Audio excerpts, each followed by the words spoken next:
أعوذ بالله من الشيطان الرجيم. بسم الله الرحمن الرحيم.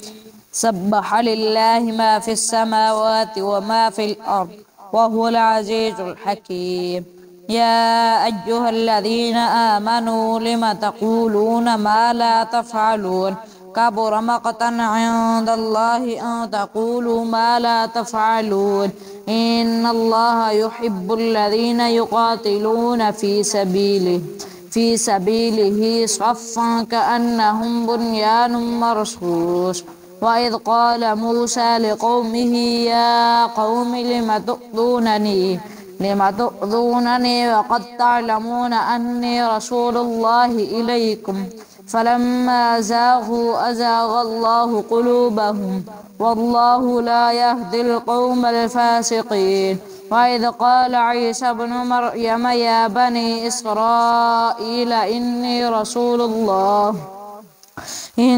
رسول الله إليكم مصدقا لما بين يدي من التوراة ومبشرا برسول يأتي من بعد اسمه أحمد.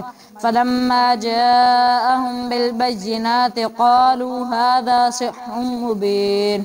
ومن أظلم ممن افترى على الله الكذب وهو يدعى إلى الإسلام والله لا يهدي القوم الظالمين. يريدون ليطفئوا نور الله بأفواههم والله متم نوره ولو كره الكافرون. هو الذي أرسل رسوله بالهدى ودين الحق ليظهره على الدين كله ولو كره المشركون.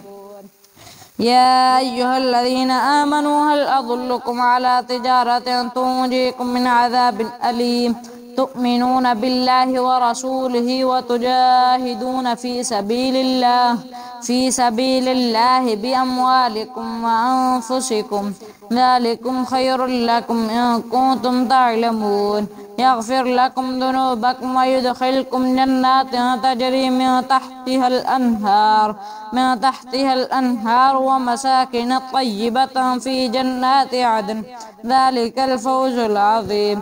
وأخرى تحبونها نصر من الله وفتح قريب وبشر المؤمنين. يا أيها الذين آمنوا كونوا أنصار الله كما قال عيسى ابن مريم للحواريين من أنصاري إلى الله قال الحواريون نحن أنصار الله فآمنت طائفة من بني إسرائيل وكفرت طائفة فأيدنا الذين آمنوا على عدوهم فأصبحوا ظاهرين. صدق الله العظيم.